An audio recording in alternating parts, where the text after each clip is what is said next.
Okay, this is a first-year red-tailed hawk with torticolis, and that means that he's wearing his head upside down, and it could be for a variety of reasons. So, and we don't know what. Sometimes you just kind of have to, you have to wait? Yeah.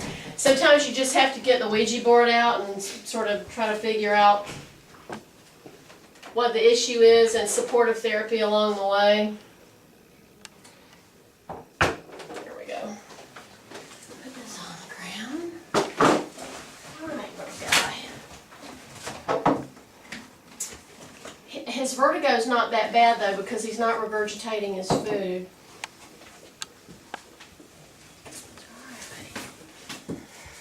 Oh.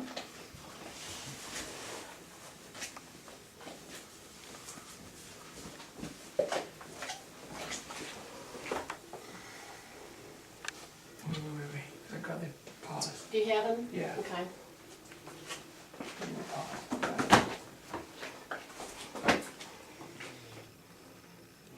So what you display, Rebecca, what you're doing with the way you're grabbing him.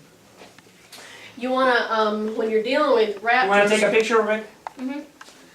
When you're dealing with raptors, you want to always have control of the feet because that's the business end. If they grab you with their feet, they can lock down with those strong toes and just sink. He's not doing that bad. No, he's not. Of course, there may be crickets, but, you know, but that's okay. We take that, right? Yeah, we'll take crickets. And you can just click away, Miss Rebecca, if you want to. And if you want to come over here, you can get a better angle. Here, we'll move this. You want to come in front of me?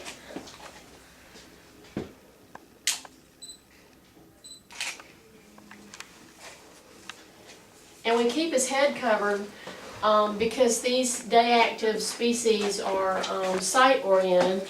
And let me keep my hands. Oh, oops. Okay. And if you can keep your head covered, then you might not get footed or bitten. The doctors hate it when they get bitten. They just hate They're it. really harmless, man.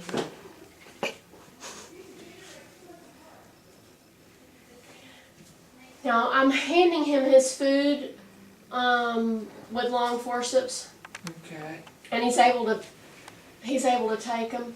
Okay. But if I set the food down on the perch, he doesn't. Uh-oh, Hippoboscus. Oh, I've got him. Gosh, you did got him.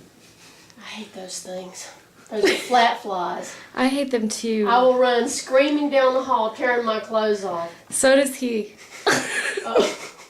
I'm glad it didn't get on you.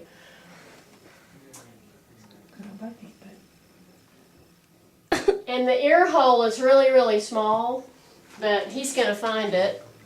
And look inside to see if he can see any bulging behind the tympanic membrane. So that may indicate an inner ear infection. And if that's the case, then we can shoot him up with some antibiotics, and he'll get better. That's interesting.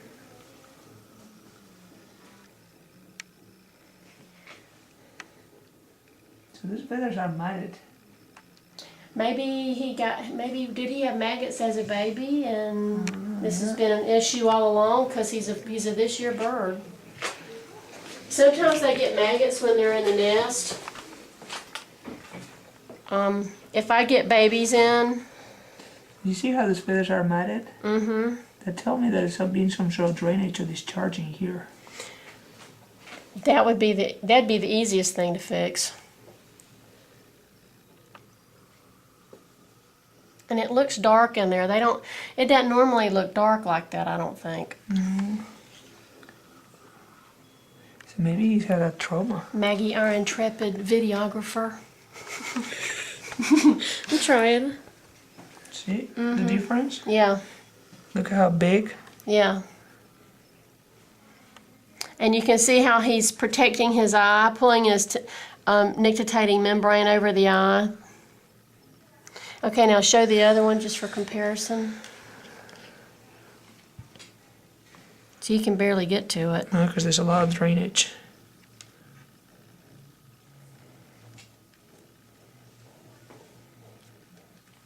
feathers are matted, which is abnormal. Cause it's so hard to get into because the poor bird.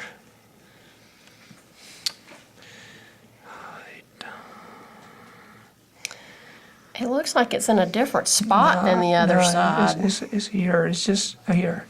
It's just these feathers are on the middle. There's a little bit of a brush there. That to me looks blood. Mm-hmm. So I'm gonna call it this as a trauma. Okay. Darn, that's not so easy to fix. Well, it's time a little bit, maybe make it better. Remember the Great Horn Stephanie?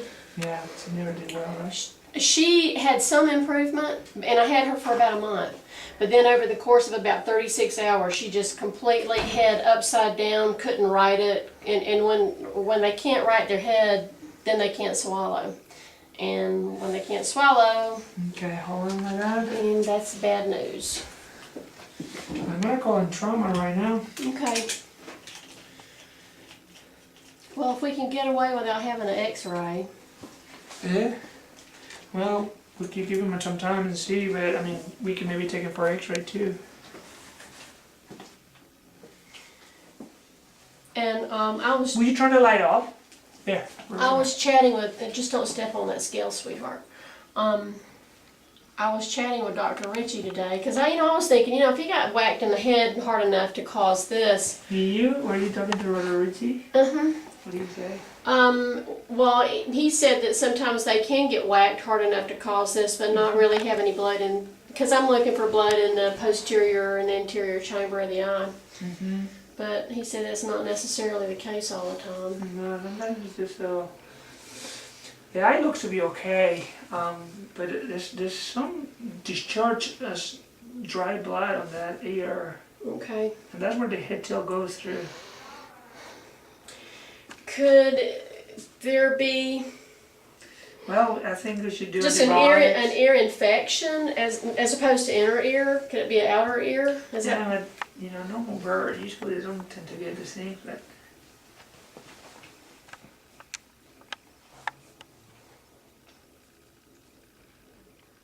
Oh, his eyes are so beautiful. I know, he's just gorgeous.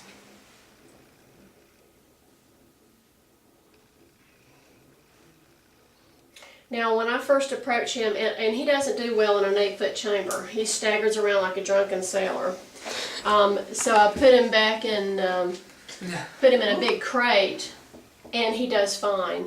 When I approach him, his head is completely upside down. But then he is able to ride it a little bit. Yeah.